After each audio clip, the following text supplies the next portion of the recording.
Good morning, everyone, and welcome to this meeting of the Dalbeattie Common Good Fund Subcommittee, which is being recorded. The recording will be made available on the Council website for public listening. Remote participants, please follow the good practice guidance, which includes muting microphones and switching off your video when you're not addressing the meeting. Writing speak in the Teams chat function if you want to contribute. Please don't repeat contributions already made by other members. No material should be posted in the chat function if it is intended as part of the discussion. The usual standing orders apply, including that any votes will be undertaken by roll call.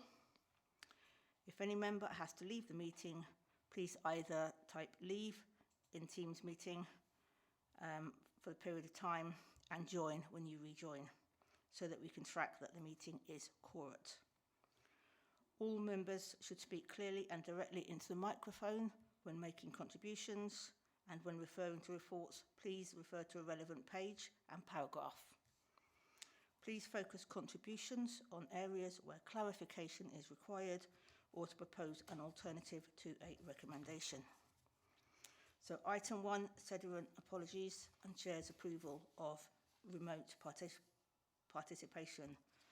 Scott, could you please provide the sediment and apologies? Thanks, Chair. Good morning, everyone. Present in the room, we've got Chair Councillor Lowe, we've got Councillor Stitt.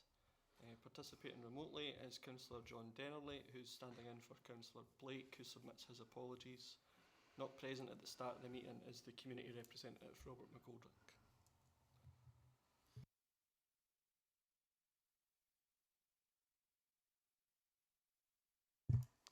I confirm my agreement to participation of members named, and thank you, John, Councillor, for standing in for us. Item 2, declarations of interest. Do members or the community rep have any declarations of interest? Nope. Thank you very much. So, item 3.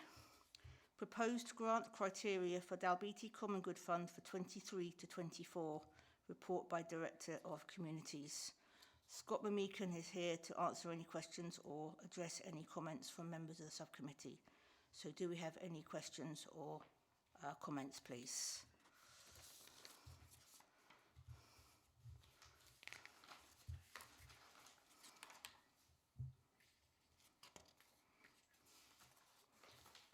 I do actually have one, which is a clarification, is that the sum received from the sale of the first bit of land is £1,000, but there is a fee of £20.50 that's been deducted.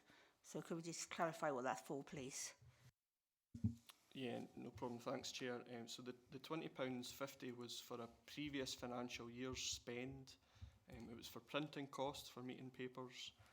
So that was sitting against the account as a spend, and it just needed to be covered. So when the £1,000 comes in, that is covered, which leaves us with a balance of £979.50 in the account. Thank you, Scott. Can we also just note on page 7 of the pack the boundary, which wasn't in the pre-meet notes, that we're going to work to, I can't remember, Scott, how did we come up with this? What does it match? Yeah, thanks, Chair. So this matches the Dalbeattie Community Council boundary. In our papers it's black and white, so it's maybe not quite as obvious, but there is a colour version that I can send round members that maybe needs it a wee bit more obvious, but it covers the Dalbeattie area, and people, members will see the kind of more bolder area. Just on the question that there was always Dalbeattie Community Council where the boundary was, but when you see that boundary, Scott, it's going away up to Meikle Culloch towards Gargunnion, stretching away down by, if I can read it right, Breckney Hill, right out to towards Pulnaki. Seems enough a big boundary to be the borough of Dalbeattie, and it's gone away up back here, and I notice it goes away by Arkin Innes and by the Moss Road area. seems a very enough big boundary, I think, for the borough of Dalbeattie, maybe because this is the first I've ever saw it, like, but it seemed enough extended boundary. Yeah, so there wasn't an identified boundary map for the borough that we could find, which hence why we're using the Dalbeattie Community Council. It doesn't cover Palnackie.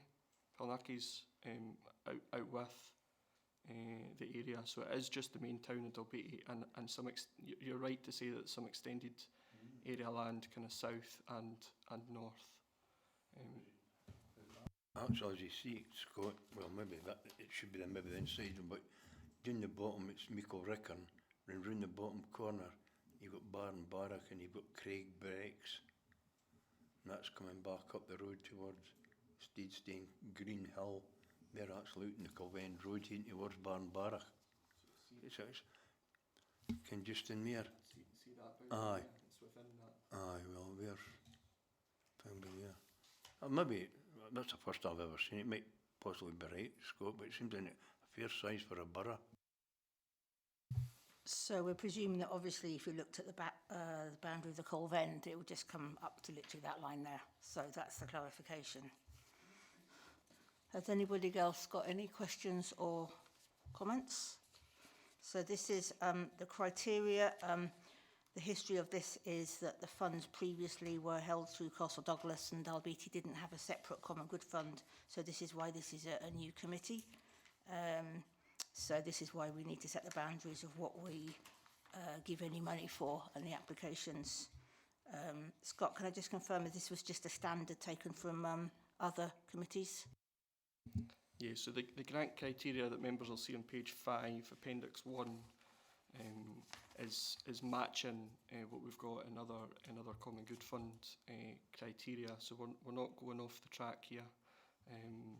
So yeah, unless members have any other questions, then we'll match what the other common good funds have. Thank you. So if there are no other questions, can we note the sale of common good land adjacent to 6 Craigmouth Terrace, Dalbeattie? Note the capital receipt of £1,000 resulting in a remaining free income balance of £979.50 available for disbursement in 2023-24 financial year. Noted. And agree and consider the proposed grant criteria for year 2023-24 applications to the Dalbeattie Common Good Fund as detailed in Appendix 1 and the boundary map of the Borough of Dalbeattie area Appendix 2 for reference in application guidance. Agreed. Scott, could you send us out a coloured map of that boundary, if you don't mind, thanks. Thank you. So for item 4, this is the former Blair Centre, John Street car park in Dalbeattie. We have Colin Freeman present to address any questions or comments. So this is a building that hasn't been used for a while, sits in the car park at the far side of town. Have we got any questions or comments to ask Colin? Or Colin, do you just want to just take us through anything that we need to know? Morning, Chair. Thank you, Chair. Nothing further to add to the report, and happy to take any questions that members may have. Colin, I see we're asking us to agree a rent £1 per annum. I take it any work that's getting done in the Blair Centre will be getting done by the groups that are actually renting the premises. Because I believe there's odd bits of work need to be done after talking to a couple of people. So I take it the council will not be responsible for any repair work at present. Thank you, Chair. Yes, Councillor Stitt. In the process of developing a lease, we'll develop a schedule of conditions, we'll note everything that needs to be done, and normally what would happen is the tenant would be responsible for repairs, and the council as a landlord would be responsible for keeping the building wind and watertight.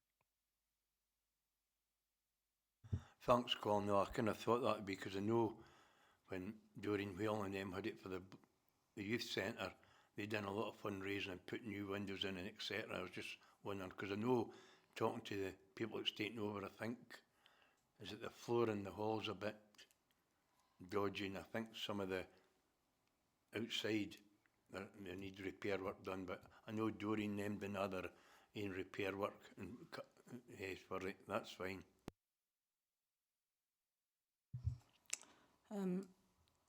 Thank you, yes.